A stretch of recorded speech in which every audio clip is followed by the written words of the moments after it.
So thank you, Vicky. Hello, and hello, everybody. Welcome to our December webinar on IP fragmentation and measures against DNS cache poisoning.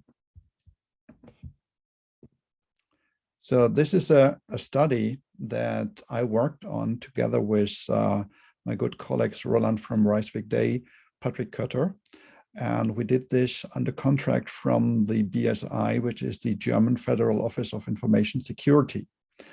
And during that study that ran between December 2019 and September this year, we tried to answer the questions, do DNS cache poisoning attacks via fragmentation impose a real threat? Now, it is well known that it is possible to do DNS cache poisoning with IP fragmentation. However, what was not clear in the past was whether that is a real threat or just a theoretical possibility. So we tried to look into that, and I will present our findings here. And secondly, is it possible to mitigate such attacks, and how effective are these mitigations? But first, what is DNS cache poisoning via fragmentation? So here we see an example, and this is a little bit simplified, but it explains basically how such an attack with IP fragmentation works. So we have the attacker on the upper left.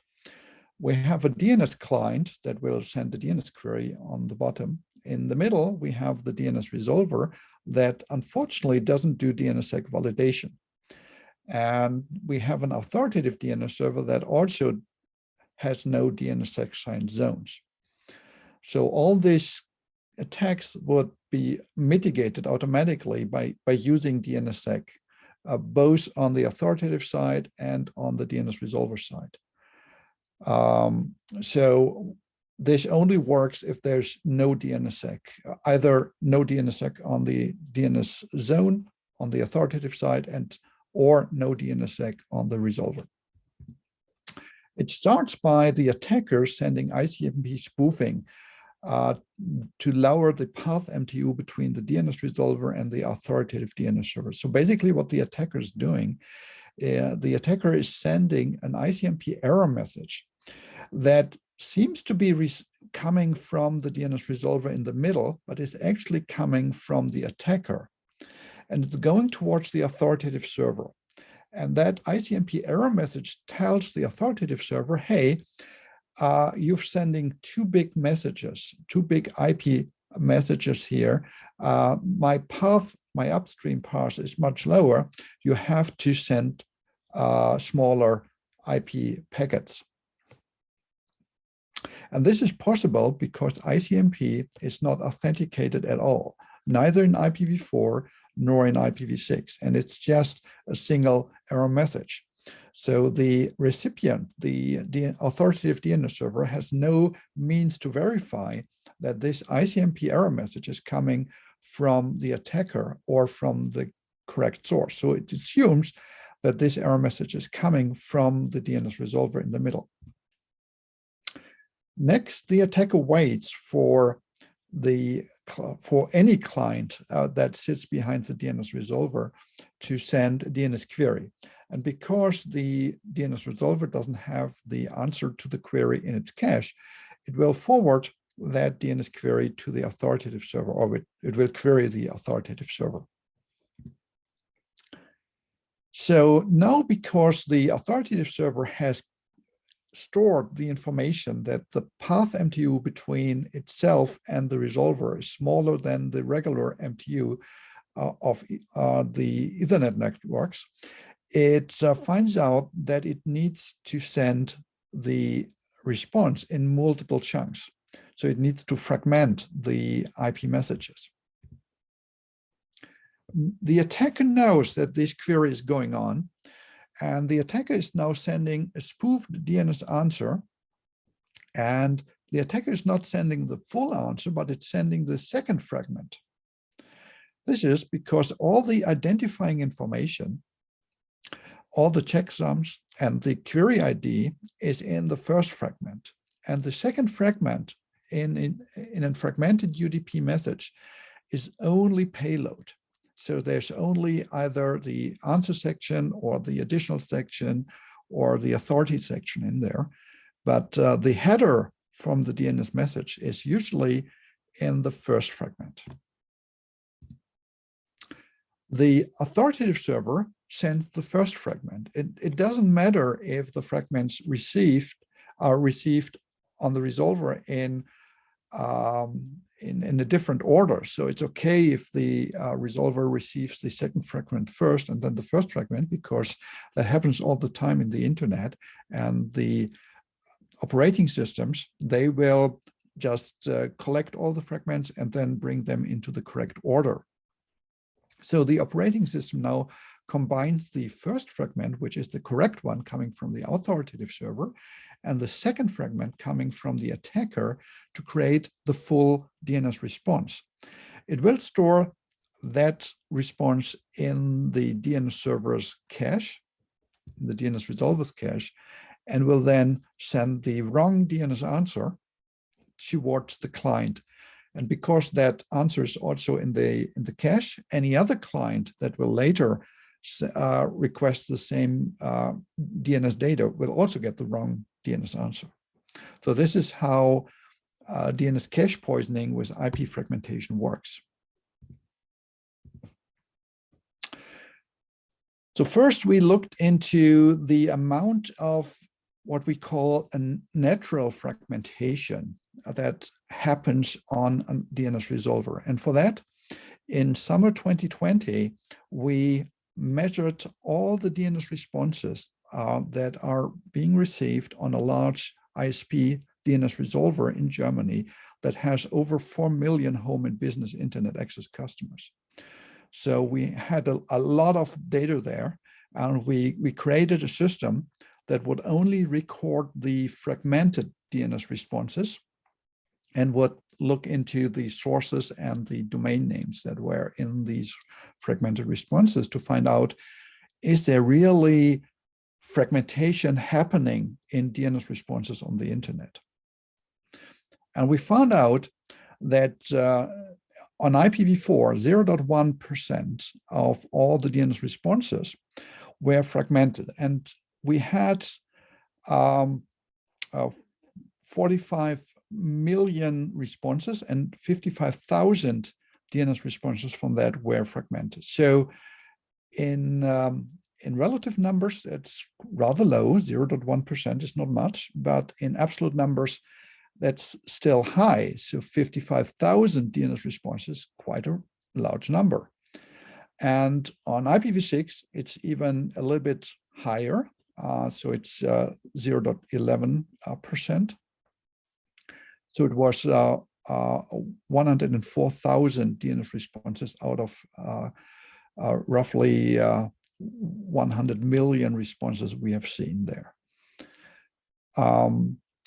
We also saw that 93% on IPv6 and 97% in IPv4 of these fragmented DNS responses came from DNSSEC signed zones.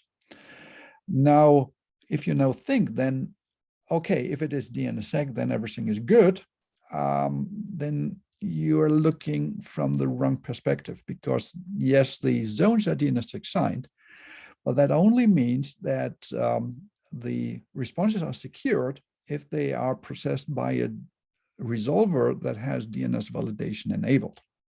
However, a lot of DNS resolvers in the internet, more than 50% at the time, do not have DNSSEC validation enabled. So these will still be vulnerable because even the zone has DNSSEC enabled, the resolvers don't. So here we see the number of fragmented DNS responses we've seen over the 24 hours. And the red line is IPv4 and the blue line is IPv6. And we see here that there is less fragmentation happening in the night times between midnight and roughly 4 o'clock in the morning. And then it goes up and it stays up during the day seems to be mostly during the work times, and this is work time in Germany, and that it goes down in the evenings, even though there is more DNS traffic in the evenings at this ISP, because there's a lot of home users that are using the ISP's resolver. The number of fragmentation goes down. So it seems to be that all work or business related DNS traffic creates more fragmentation than the home related DNS traffic. Also, if we look into the percentage of DNS fragmentation compared to the overall DNS response traffic seen at the time, we see that there is a peak between 4 o'clock in the morning and 8 o'clock in the morning. Now, this might be created by caching effects, so that there are certain DNS responses which are normally in the cache of the DNS resolver, that these data is timing out during the night, and then in the early mornings it will be requested again, and then we see fragmented responses coming in. However, it is quite unusual that we see this spike so early in the day. So this is between roughly 4 o'clock in the morning and 6 o'clock in the morning. This is before the majority of people started to work in the workplace. So that might be an indication that a lot of fragmentation is created by some kind of automated batch jobs that are running early in the morning. Then we looked into the DNS servers that send the fragmented responses. And it turns out that there is a limited number of DNS servers that are responsible for a high amount of the IPv4 and IPv6 fragmented responses. On IPv4, there are just 37 name servers, authoritative name servers in the internet that account for 90% of all the IPv6 fragments we have seen. And on IPv6 is 133 name servers that account for over 90%, or exactly 90% of the IPv6 fragments we have seen. So there's just a limited number of DNS servers out there that host zones that for some reason do fragmentation, or these servers are behind some network lines that have a quite low MTU. So the maximum transfer unit on their network segments, that they create fragmentation. Next, we looked into the domain names hosted on these servers, and also the domain names being seen in the fragmented answers, whether these are just unpopular domains of some home users that we don't need to care about, or whether we see some popular domain names that are being used. And we found that in the fragmented DNS responses, we've seen there a number of well-known names like office.com from Microsoft, or Checkpoint, or Salesforce, or FedEx, or GNOME desktop software. So these are not domains that are unpopular. These are popular domains, and so these are also vulnerable to these kind of fragmentation attacks. Next, we looked on the authoritative server side, and we used the OpenIntel platform, which is a research platform that collects DNS responses from 227 million DNS domains every day. And it observes around 60% of the public internet that is available. And it works on 2.4 billion DNS datasets per day. So it's a large research platform. We don't build this research platform for our studies. We just use that because it's already there. And we use the data that is collected by OpenIntel. And we explicitly looked into fragmentation seen in the NS, in the A, and Quad A DNS responses. And we found that we have had a quite large number of responses. And the fragmentation we've seen just from the authoritative server side, so sending queries for the NS records, for the A and quad A records, on IPv4, we had 0.047% of all responses were fragmented, and on IPv6, we had 0.096% of all fragmented responses. Again, the relative numbers are quite low, but the absolute numbers are still in the million. So the internet is large. So even 0.0 something percent of the internet is still a large number. Now, then we looked into the response sizes. So what is the size of the DNS responses we see? And we looked into unsigned zones, and then we looked into DNSSEC signed zones, especially normal responses from DNSSEC signed zones, and especially the DNS key responses from these zones. And we found out that for the unsigned zones, 99% of all responses were below 512 byte, which is the old maximum size for DNS UDP traffic over DNS traffic over UDP. And then for the DNSSEC signed data, also both the DNSSEC responses and the DNS key responses, which are important for the validation, are still in a majority below 1232 byte, which is the new default set by the DNS flag day in 2020. So this looked good. We don't see a lot of responses that are large enough to create fragmentation. And this is the previous one was for IPv6, and this is the same result for IPv4, and it looks very similar. More than 99% of the unsigned zone are below 512, and just a couple of zones are above 1232. Then we looked into the response size advertised by eDNS. So in DNS, with the eDNS extension, an authoritative name server can advertise the maximum message size it is sending over UDP, it is responding over UDP, and we can query that through the DNS protocol. It is in the eDNS OPT pseudo section.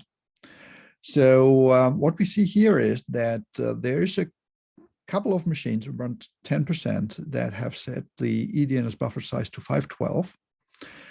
Then we have several jumps between 1200 and 1280, which includes the 1232 new default from the DNS flag day.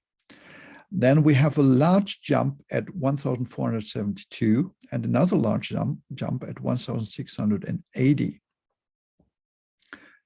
And a smaller jump just for IPv4 at 2800, which we can't really explain why there is a jump there and what kind of software is having that as a default.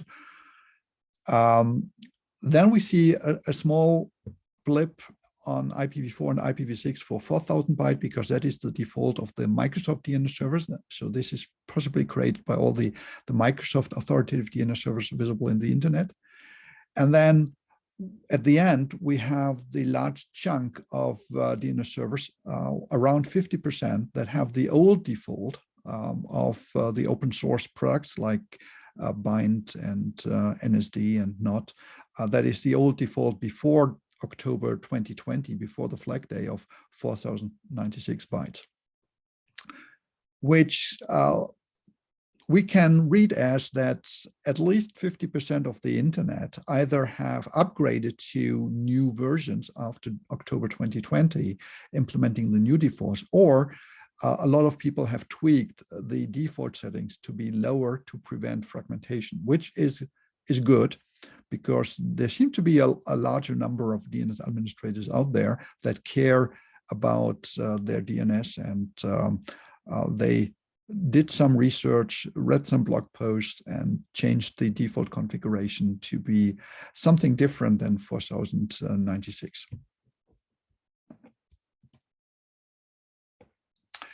So whenever an authoritative name server needs to respond with a DNS answer that is larger than the advertised eDNS message size, it will send a truncated response to the DNS resolver. And then the DNS resolver has to request the data again over TCP.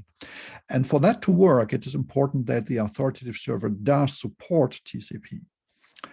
And next in our study, we looked into the percentage of DNS servers out there in the internet that actually support TCP. So this either happens for classic DNS, for DNS responses over 512 byte, or for DNS responses over 4096 byte, which is the old default. And yes, there are some DNS responses out there in the internet that are larger than 4K. And nowadays, the new default is 1232 byte. And if the response is larger than that, we would also switch over to TCP. So the question was, how many of the authoritative DNS servers do support DNS over TCP? And we again used OpenIntel for that. We sent DNS requests over TCP to these authoritative servers. And we had in total 202 million domains that we requested. And out of that, 197 millions, that is 97.57% of these domains, have at least one DNS server offering DNS over TCP. So this is good. And even 90.55%, they have all their authoritative DNS servers in the DNS record offering DNS over TCP. So 90% of the internet is good. It's perfectly fine, and there's no problem there. And we can say about 9.5% of the internet has some kind of problems, but not fatal problems if they have at least one authoritative DNS server using TCP. Just that their DNS will be possibly slower because our resolvers will hit one or more timeouts before they can find the answer. But 2.4% of the internet, which is 4.9 million machines, DNS servers in the, not machines, domains, have no DNS server supporting DNS over TCP. So these domains, they will have problems in a world where the UDP message size is being restricted to a lower number, and they have to switch over to TCP in this case. So again, we looked into whether the DNS domains that have problems are popular ones or not so popular ones. And we found that even very popular internet destinations such as live.com, office.com, and yahoo.com had issues not supporting DNS over TCP for all their DNS server. And 1.5% of the 1 million list, the 1 million most popular internet domains, have no DNS server with TCP support. So this is, again, relatively low number in percentage, but in absolute numbers, this is a high number. This is millions of domains that have problems. And here we have the ranking. And we see that it's not something that is happening at the very top. So in the very top of the top 1 million, maybe the first 1,000 or 2,000, they are just fine. But then we have a larger number in the middle of the ranking, in the middle of the top 1 million, where all NS servers don't support TCP. So it's across the line that we have domains with issues. So conclusion here is that there are few, but also some popular domains that do not support DNS over TCP. So the idea to use just DNS over TCP as a mitigation to DNS fragmentation attacks is not recommended.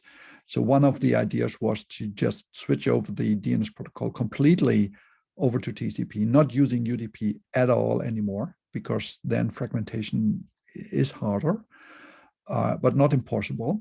But this is not possible because there are important domains that don't support DNS over TCP.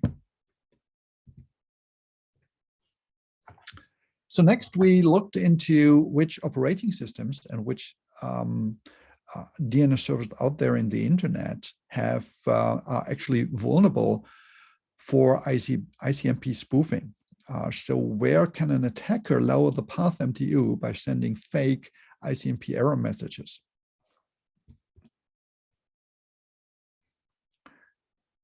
So the question is, which popular operating systems are vulnerable to these kind of ICMP parse MTU spoofing attacks? And what we done here is in a lab environment, we installed all kinds of Linux, Unix, and Windows operating systems. And we installed the default DNS server for that platform, which on the Unix platforms was a bind server, and on the Windows platform it was the Microsoft DNS server. And we created a DNS zone that had DNS resource record, where the payload was just shy of 1,500 bytes, so just a little bit less than 1,500 bytes, which is the Ethernet MTU. And then we tried to send spoofed ICMP error messages to these systems to have the operating system switch to a lower MTU, just to create fragmented DNS responses. And then we send DNS queries to these machines, and we observe whether we see fragmented DNS responses. And this is the result. And what we see here is that especially older Linux systems with a 3. something and a 2. something kernel, and even early 4. something kernel have problems here, which are Ubuntu 14.04, 16.04, and CentOS 6 machines. They are vulnerable over IPv4.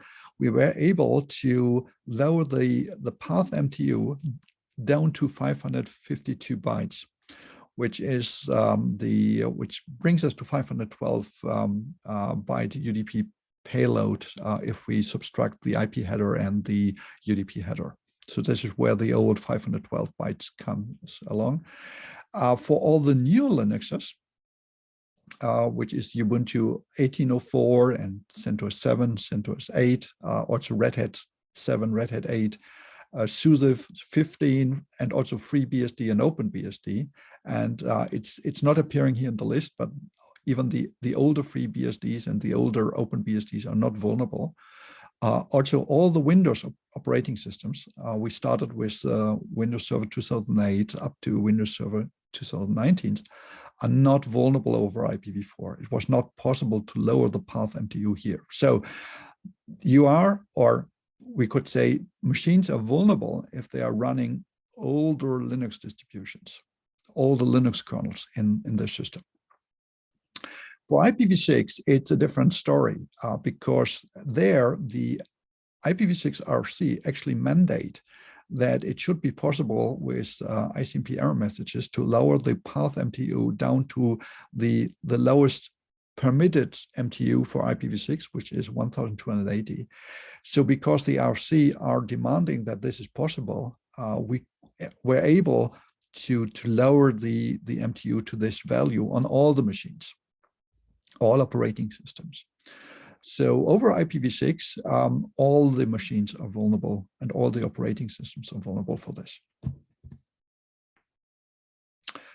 Next question we had then is, how many bind DNS servers out there in the internet run on old Linux distributions?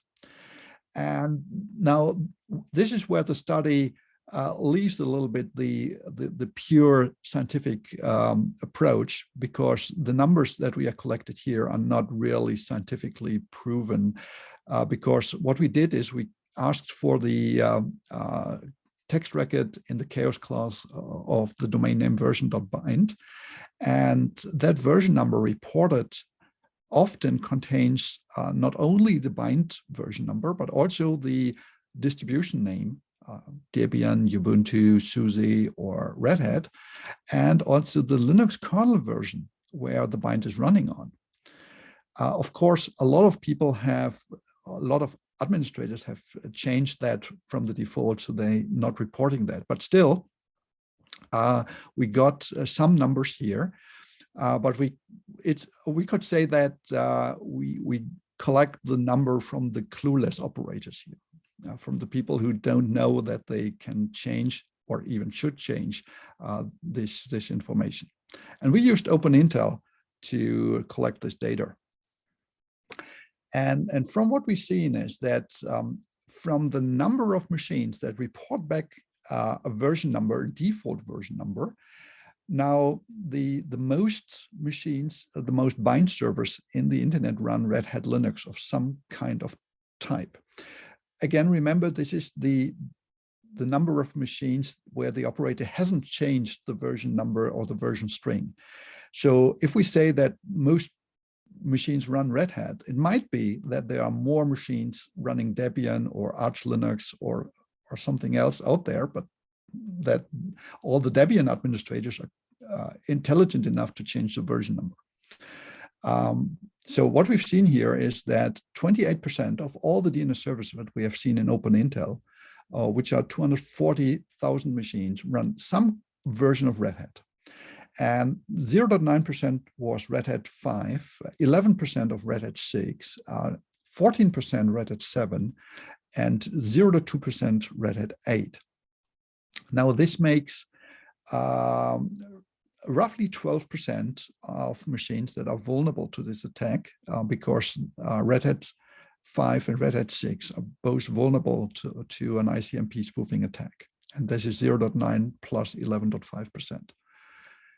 Then Ubuntu Linux was 2.9% of all the machines that had the default version string were Ubuntu machines. And of the vulnerable versions is Ubuntu 14.04, 0.6%, and 16.04, 1.1%. So from the Ubuntu machines, roughly 1.7% or 14,000 machines are vulnerable to ICMP spoofing attacks. And Ubuntu 18, which is also 1.1%, is not vulnerable. So conclusion here is that this time, people who run Windows operating systems can lean back and look at the Unix guys and say, hey, we are secure this time. Everyone running a recent Linux kernel is also good. Everyone running FreeBSD, OpenBSD, and possibly also NetBSD, but we haven't looked at NetBSD, is also good. But all the older Linux kernels, especially those in the long-term supported enterprise Linux systems, are vulnerable. And these vulnerable Linux versions are out there. They are used for authoritative servers in the internet. So what about TCP and fragmentation? There was a recent study, also summer this year, by Tianxing Dai, Haya Schulman, and Michael Weidner, and they found that DNS communication over TCP can also be vulnerable to IP fragmentation attacks. And the attack is very, very similar to the DNS over UDP traffic attacks that we looked at during our study. And their recommendation is, one of their conclusion is, the recommendation to move to TCP to avoid the fragmentation attacks that apply to UDP do not solve the problem.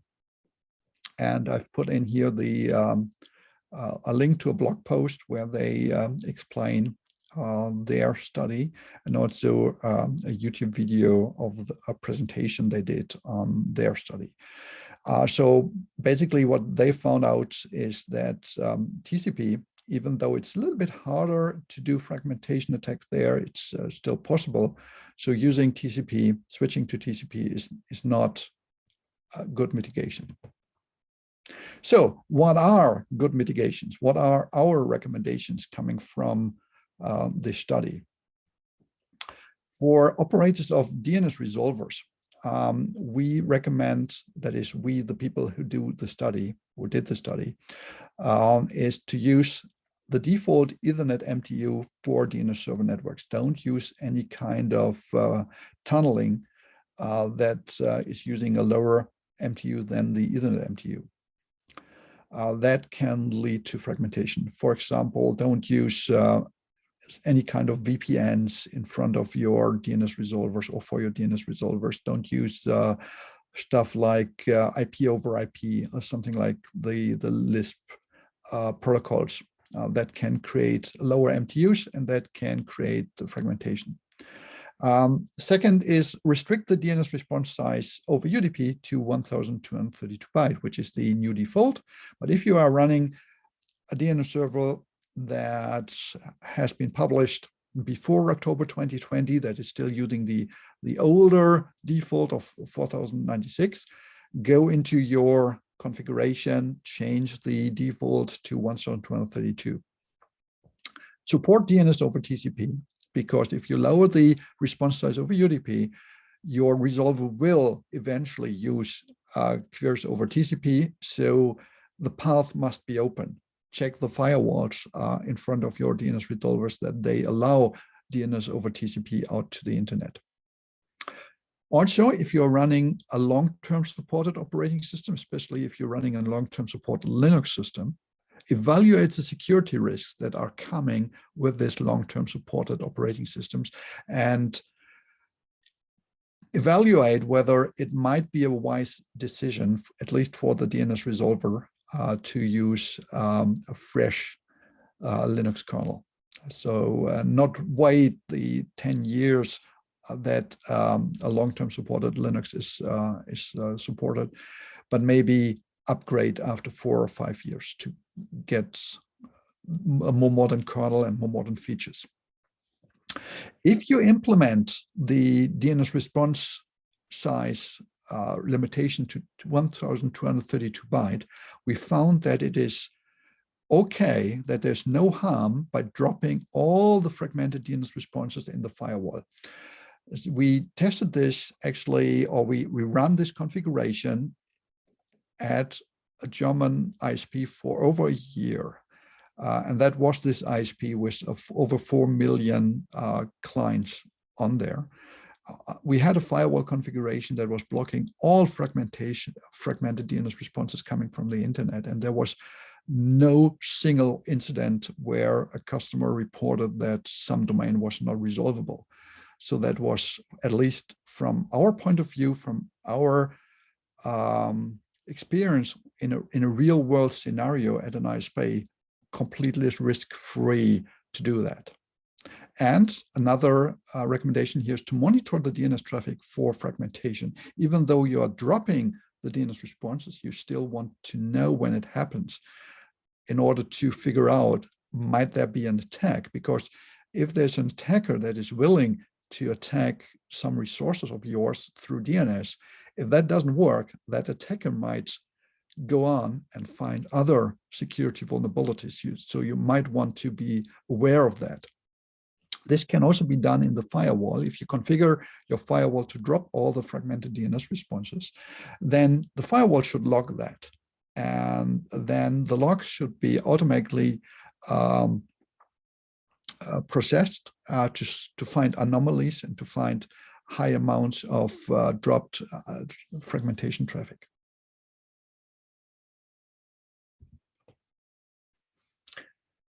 And then recommendations for operators of authoritative DNS servers. This is very similar to the recommendations for the resolver operators. Use the default Ethernet MTU size, restrict the DNS response size to 1232, support DNS over TCP, evaluate security risk for the long-term Linuxes, but also deploy DNSSEC signed zones. because the DNS validating resolvers out there, they can only make use of DNSSEC if your zones are DNSSEC signed. And that is something you might want to consider to sign your zone, because that prevents not only cache poisoning through IP fragmentation, but a lot of other kind of cache poisoning attacks.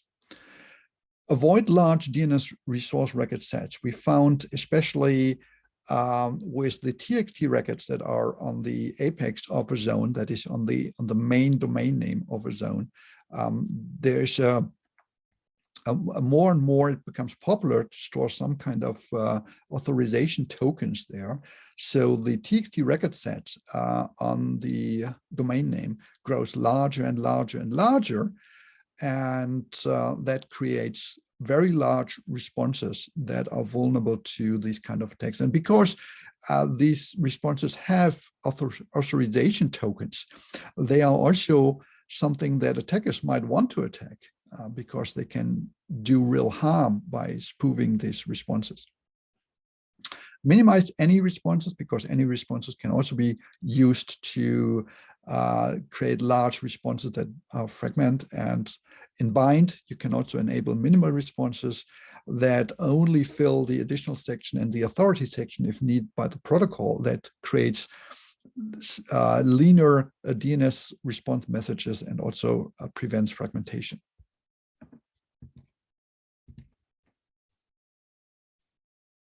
So conclusion number one, it's possible to attack the DNS content with fragmentation. The amount of natural DNS fragmentation in the internet is minimal. Still, it is significant. And during the 24-hour measurement that we done at the ISP, we found at least one incident, one DNS fragmentation there that looked like a deliberate attack that was coming from an IP address from a residential home network in Turkey, and that was for a domain that is being used for Turkish people. And that IP address was gone minutes after we've seen the fragmented DNS responses coming in. So that might even be, during that 24-hour period, an indication of an actual fragmentation attack going on. Even popular domains are vulnerable, and fragmentation of DNS responses should be avoided if all possible. And from all the tested mitigations that we have tested, lowering the eDNS buffer size was the most effective one. And it's also one that can be easily be implemented unilateral. So it can be implemented both on the resolver side, and it can be implemented on the authoritative server side. And if it is implemented on one side only, it is already effective. So a lot of other mitigations that we have tested required changes on both the authoritative side and the resolver side, and it's very hard to get the internet to change in this kind of way, to have all the authoritative server operators change their configuration, and same with the resolver configuration. So lowering the eDNS buffer size is the most effective one. And once the eDNS buffer size is lowered, there should be no natural fragmentation at all. So all the remaining fragmentation can be dropped at the firewall level. But all the mitigations against DNS fragmentation focus just on the effects and do not eliminate the cause. And the cause is that the classic DNS is imperfect, and there's no authorization in classic DNS. So the good way to fix the internet and fix the DNS is to deploy DNSSEC. And that means DNSSEC sign the zones, and also do enable DNSSEC validation on the resolver side. Because that really, really helps, and especially enabling DNSSEC validation on the resolver side nowadays, it's risk-free. We have the negative trust anchor if needed, but even on large ISPs, I just need to use negative trust anchors maybe once or twice a year, not often. So that is a risk that is very, very minimal and usually not more extra work to do. So how about the future? The DNS protocol changes. We see new encrypted transport protocols such as DNS over TLS and DNS over HTTPS being deployed, and there's QUIC, which is the new transport protocol that is currently being standardized in the ITF. It's UDP based, but it has TCP features, so it's the best of both worlds, we can say, between UDP and TCP. And there is DNS over QUIC that might replace the classic DNS over UDP in the future. If I would look into the future with my crystal ball, I would say that we probably won't see widespread deployment of DNS over TLS and DNS over HTTPS between resolvers and authoritative servers, but we will likely see DNS over QUIC in a few years' time. And these new transport protocols might solve the problems with fragmentations, because these newer protocols, especially DNS over QUIC, have some new ideas in there that prevent fragmentation. But it will take time. So it will not be a solution for next year or the year after. So still, you better deploy the recommendations we give here in this webinar to be safe against these kind of attacks. And with that, I'm happy to take your questions. Well, thank you, Carsten. That was really interesting. I was particularly interested to see your comment about the expansion in the DNS with the text records for inserting cookies for authorizing different applications, because that's just really exploding with the reliance on different, hosted. Yes, a good. If anyone wants to see that, try to dig the TXT record of Microsoft.com and see the response and the response size. Well, I know I personally have been responsible for chucking quite a few of those tokens into ISC's DNS. All of a sudden now I'm feeling a bit guilty about that. No, that's fine. I think IC.org, I've used that as a good example in my trainings already, because that number is quite low there. But what's missing in most documentation is that these authorization tokens are usually just needed for a short amount of time, and that they can be removed after that. So usually you put that in, you have the web service check the authorization token, and then the authorization is stored in some database, and you can remove the TXT record afterwards. But how that you can remove the TXT record afterwards is not written in the documentation. So that's a big problem where we need to educate both the vendors and also the users of DNS to document this. And also and the users, if it's not documented, to ask the vendor whether the TXT record can be removed after authorization being checked. I have another comment. You mentioned that you're looking towards these new transports, DOH, DOT, and DOQ. I was in this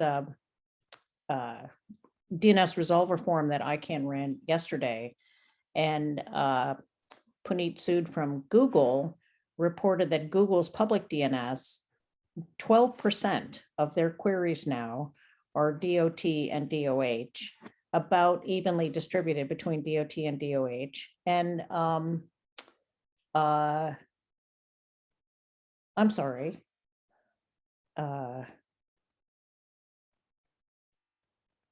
It was not, I'm sorry, it was Comcast said 12% of their queries evenly distributed. And they're on the trusted resolver list. So, that's probably why they see a fairly high percentage. Quad9 said 7% of their queries are DOH. So both of those numbers were much higher than I would have expected.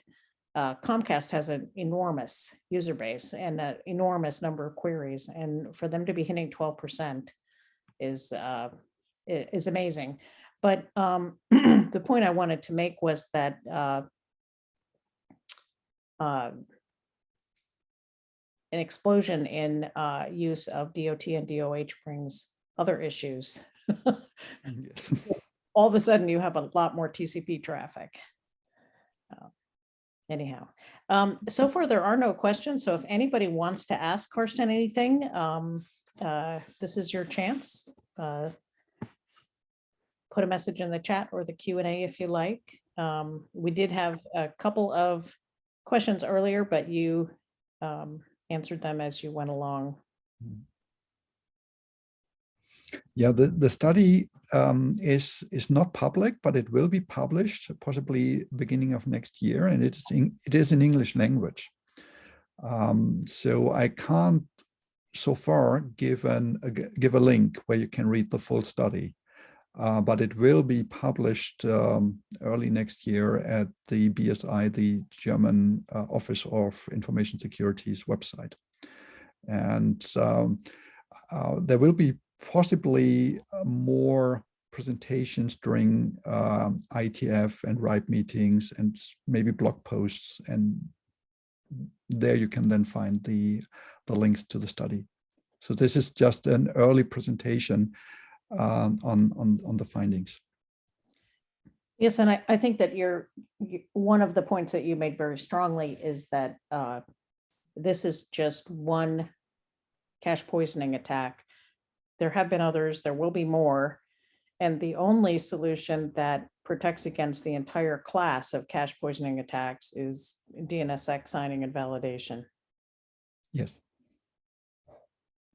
Okay, well, with that, I think we're finished. Since it seems as if we have no more questions. Thank you, everybody, for participating, and thank you, Carsten, for another great webinar, and enjoy your holiday break. Thank you. Have a good holiday season. See you next year. All right. Bye-bye. Bye-bye.